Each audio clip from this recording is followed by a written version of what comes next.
തങ്ങളുടെ ദേവാലയത്തിൽ അഭയം തേടിയ ആളുകളും ഇടവക ജനങ്ങളും ലോകസമാധാനത്തിനു വേണ്ടി തുടർച്ചയായി പ്രാർത്ഥനയിലാണ് എന്ന് ഗാസയിലെ തിരുക്കുടുംബ ദേവാലയം വികാരി ഫാദർ റൊമനോലി.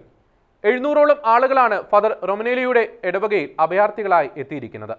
ഗാസയിലെ തിരുക്കുടുംബ ഇടവക ദേവാലയത്തിലെ അംഗങ്ങളും അഭയാർത്ഥികളായി എത്തിയിരിക്കുന്ന 700ഓളം ആളുകളും പ്രതീക്ഷയോടെയാണ് മുന്നോട്ടു പോകുന്നതെന്ന് ഫാദർ റോമനെല്ലി വ്യക്തമാക്കി. ഹമാസ് ആക്രമണം നടത്തിയ ദിവസം മുതൽ യുദ്ധഭീതിയിൽ കഴിയുന്ന ആളുകളുമായി ഫ്രാൻസിസ് പാപ്പ ആശയവിനിമയം നടത്തിയിരുന്നു. പാപ്പ അവർക്ക് ആശീർവാദം നൽകുകയും സമാധാനത്തിനായി പ്രാർത്ഥിക്കണമെന്ന് ആഹ്വാനം നൽകുകയും ചെയ്തു. ദേവാലയത്തിൽ കഴിയുന്ന അഭയാർത്ഥികൾ രാവിലെയും ഉച്ചയ്ക്കും പരിശുദ്ധ കുർബാനയിൽ പങ്കെടുക്കുകയും നിരന്തരമായി ജപമാല ചൊല്ലി പ്രാർത്ഥിക്കുകയും ചെയ്യുന്നുണ്ട്. സുരക്ഷിതമല്ലാത്ത അവസ്ഥയിലും യേശുവിന്റെ സാന്നിധ്യം മുഴുവൻ സഭയുടെ സാമീപ്യ ശക്തി പകരുന്നതുകൊണ്ടാണ് ധൈര്യപൂർവ്വം ദേവാലയത്തിൽ അഭയം പ്രാപിക്കുന്നത്. സുരക്ഷിതത്വം അവർക്ക് ലഭിച്ചതുകൊണ്ടാണ് ലോക സമാധാനത്തിനു വേണ്ടി അവർ ഒന്നിച്ച് പ്രാർത്ഥിക്കുന്നതെന്ന് ഫാദർ ഗബ്രിയേൽ കൂട്ടിച്ചേർത്തു. ഇസ്രായേൽ ഹമാസ് സംഘർഷം 1 മാസം പിന്നിടുമ്പോൾ വിശുദ്ധ നാട്ടിൽ ആശങ്കകൾ വർദ്ധിക്കുന്നുവെന്ന് വിശുദ്ധ നാടിന്റെ സംരക്ഷണ ചുമതലയുള്ള ഫാദർ ഇബ്രാഹിം ഫാൽറ്റസ് വെളിപ്പെടുത്തുന്നു. ഇങ്ങനെ തുടർന്നാൽ വിശുദ്ധ നാട്ടിൽ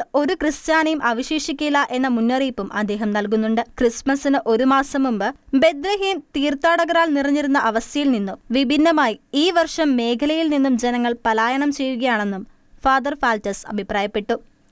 ഇന്റർനാഷണൽ ഡെസ്ക്, ഷെക്കിന ന്യൂസ്.